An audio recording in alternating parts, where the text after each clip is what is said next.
Semana clave la que va a comenzar en relación con el fiscal general del Estado. Tomen nota de lo que les vamos a contar porque están aquí todas las claves de lo que va a ocurrir en los próximos días. Claves para determinar el futuro del fiscal general del Estado más achicharrado en la historia de la democracia, imputado por el Tribunal Supremo por la supuesta filtración de las conversaciones de la pareja de Ayuso con Hacienda.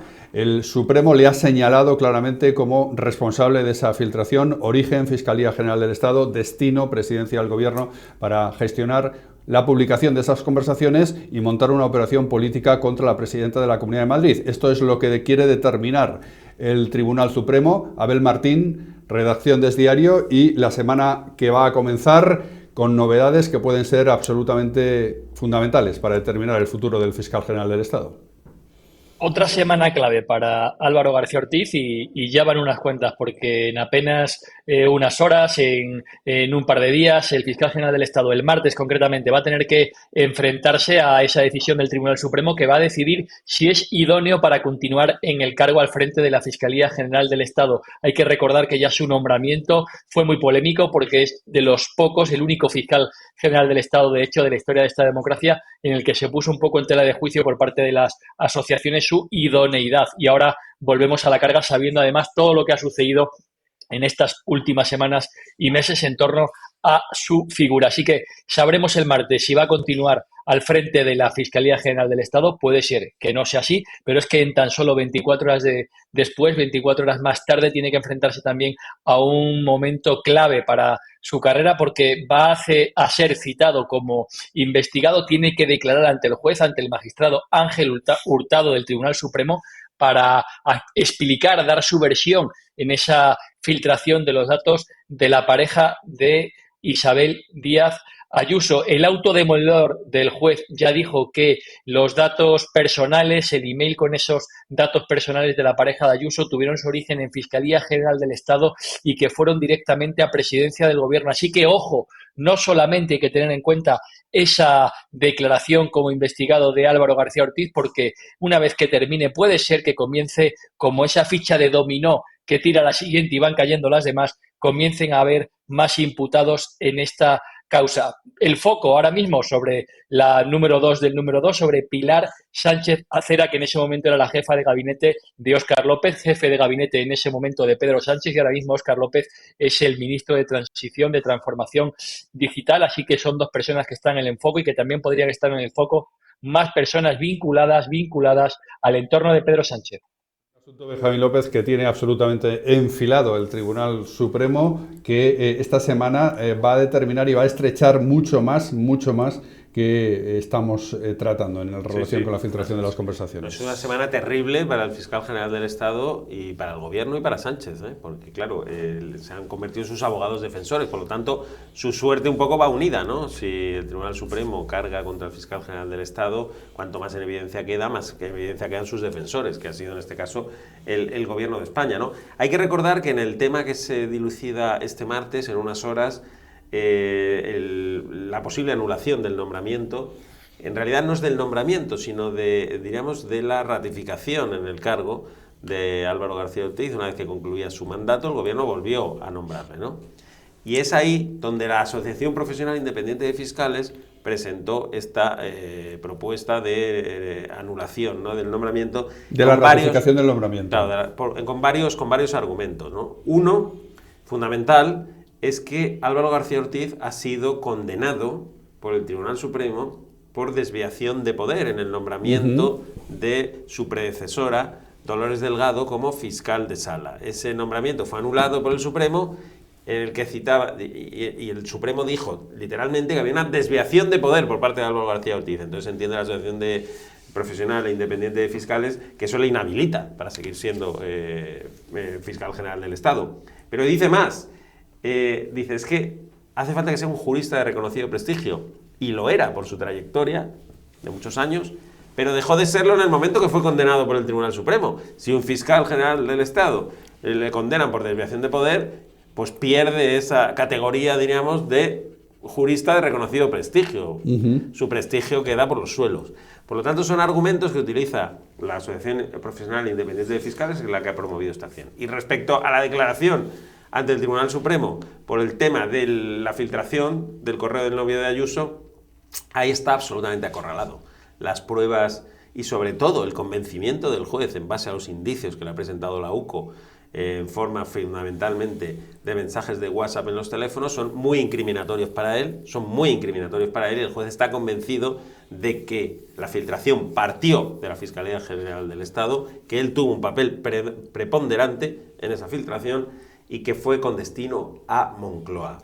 Por lo tanto, el fiscal está no en el alambre, bastante más allá del alambre. Y si no fuera por la protección que le está dando el gobierno, habría caído hace mucho tiempo, ¿no? Hace mucho. ¿Por qué está protegiendo el gobierno tanto al fiscal general del Estado? Porque está sirviéndole también de parapeto para que el asunto ya no salpique a instancias políticas. Por ejemplo, a Óscar López, el ministro que ha hablado en los últimos días sobre el tema del fiscal general del Estado. Por cierto, Óscar López, cuya jefa de gabinete estaría implicada directamente en la filtración de las conversaciones. Esto es lo que decía.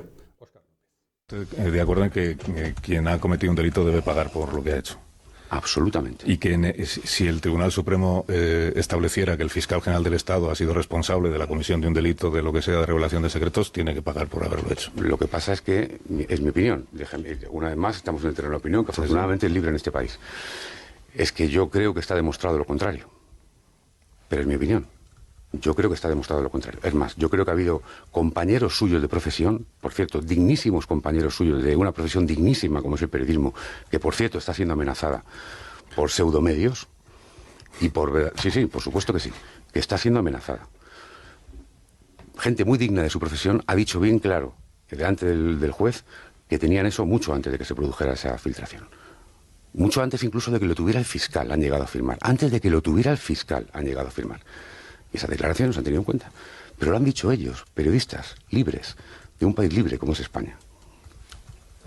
El juez verá lo que decide, pues ¿no? El juez verá, pero entenderá que yo puedo tener mi opinión. Sí, ¿no? Claro que pero sobre todo, me verá usted, no sé cuántas veces me va a llamar, yo estoy encantado de venir todas las veces que haga falta, verá usted que sí. De su contenido, y muy claro cuando dice que usted no tuvo acceso a ese correo. No. La pregunta es ¿por qué era necesario que su jefe de gabinete sí tuviera acceso? Mi jefa de gabinete, como usted bien sabe, también formaba parte del equipo Lobato, está aprobado, publicado, incluso por todos ustedes, y todos los días que había sesión de control en la Asamblea de Madrid, comentaba con Juan Lobato, formaba parte de su equipo. Es más, le mandó un montón de documentación para preguntas sobre otros asuntos, sobre vivienda, porque trabajaba con normalidad en ese equipo, en ese ámbito, para todas las preguntas de sesión de control. ¿Cree usted que era relevante la información? Hombre, por el amor de Dios. La cuestión no es la información es relevante, la cuestión es el correo. Ya, pero es que, si yo insisto, sí. De verdad, es que esa noche 4 medios publican literal el correo. Es decir, lo tienen. Literal es literal. Es decir, reproducen el contenido del correo literal. ¿No habían puesto un pantallazo? No lo habían puesto. Pero habían puesto literal. Es decir, tenerlo lo tienen. Si un juez está investigando, entiendo, un delito y por lo tanto va siguiendo el hilo, ¿no? Para llegar a tal, entenderé que lo tienen. Tenerlo lo tienen.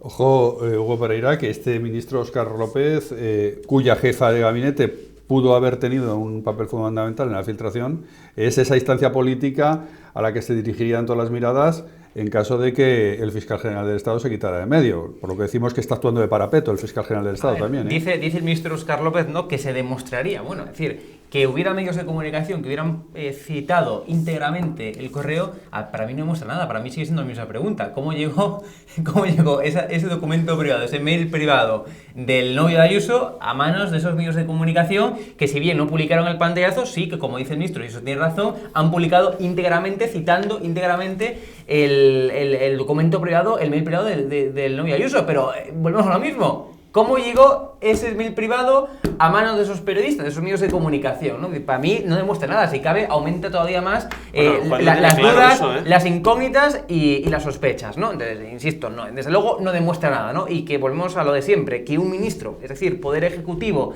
ataque y diga que el juez Peinado prevaricador, que Ángel Hurtado demuestra todo lo contrario a lo que está diciendo los indicios que muestra el magistrado del Supremo Ángel Hurtado en su auto. Es decir, que ataque el Poder Ejecutivo sistemáticamente al Poder Judicial, desde luego eso es muy criticable, ¿no? Y la última cuestión, una de las funciones del fiscal general del Estado también es hacer prevalecer el prestigio de la Fiscalía, además siendo una institución muy jerarquizada. Es decir, esté o no implicado, sea o no culpable el fiscal general del Estado, que eso lo tendrá que determinar un juez, desde luego no, ni yo mismo, ni ningún analista, tendrá que ser un juez.